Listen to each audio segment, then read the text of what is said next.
ए व बी मिळून एखादं काम 12 दिवसात करतात. आता हे बघा, हा थोडा वेगळा आहे प्रकार, तुम्ही समजून घ्या. ए बी मिळून एक काम किती दिवसात करतात? 12 दिवसात करतात. हा जो ए आहे, हा एकट्याने तेच काम किती दिवसात करतो? तर 20 दिवसात करतो, बरोबर. तर बी एकट्याने किती दिवसात काम पूर्ण करेल? आता मित्रांनो, ए आणि बी 12 दिवसात करतात, ए 20 दिवसात करतो, बरोबर. तर त्यांनी विचारलं बी एकटा किती दिवसात करेल? हा जो बी आहे, हा किती दिवसात करेल? तर बघूया, याचा लसावी काढून घ्या, आहे की नाही. याचा लसावी येतो 60, 12 पंचे 60, आहे की नाही.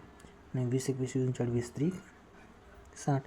आता मला एक सांगा, इमानदारीने सांगा, ए आणि बी या दोघां मिळून हे काम किती दिवसात करतात? ते 5 दिवसात करतात, बरोबर.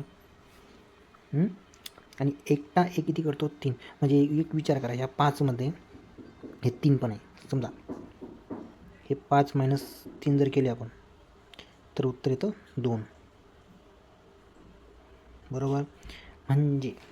म्हणजे एकटा बीची कॅपॅसिटी किती काम करण्याची एका दिवसात? 2. किती कॅपॅसिटी आहे? 2 कॅपॅसिटी एकट्या बीची. तर विचार करा, आपलं टोटल काम किती आलं इथं? 60. आणि बी एका दिवसात काम किती करतो? 2, बरोबर. तर मग 60/2 जर केलं,